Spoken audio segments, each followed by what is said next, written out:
Hello guys! Andito ako ngayon sa maliit naming farm. Ayan, papalinisan ko po para pwede nang matamnan ngayong tag-ulan. Tapos meron kaming bisita. Ayan, dalawang baka. Isang nanay tsaka yung maliit. Gustong gusto nila oh. Diba kasi ang tataba ng mga damo. Ayan. Ayan, ito na yung avocado na seedlings galing sa bahay. Pinatanim ko na. Ayan na. Okay, sana mabuhay ka dyan ha.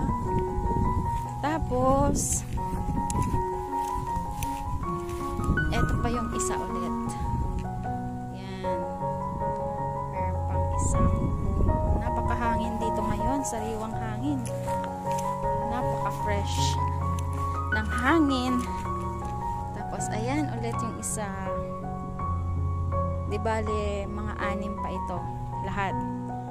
6 or 7 na puno. Tapos ipapatanim ko pa yung iba.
Ayan guys, kuha muna kami ng tubig pandilig sa aming tanim na okra.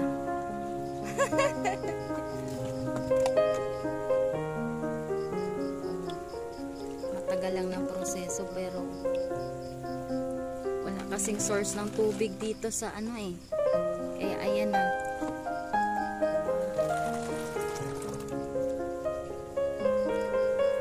Sarap pakinggan ng ano no?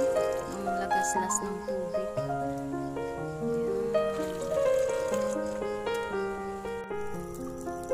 Ayan, diligan na natin dahil mainit na naman ang panahon.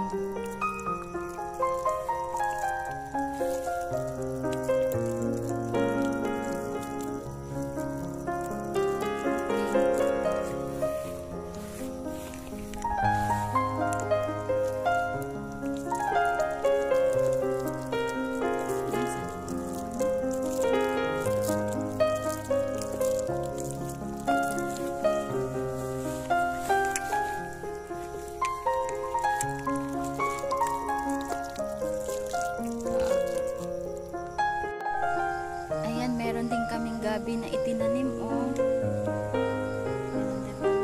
Ngayon maliliit na yung iba. Ayan. Tapos ito alo, kinain na. May kinain na ng uod yung dahon niya. Ito, pati ito oh. Ala, may uod. Ala, ang laki ng uod oh. Soon magiging butterfly na yan. Ay oo, dala inubos mo na. Inubos mo na yung dahon. Tapos eto pa.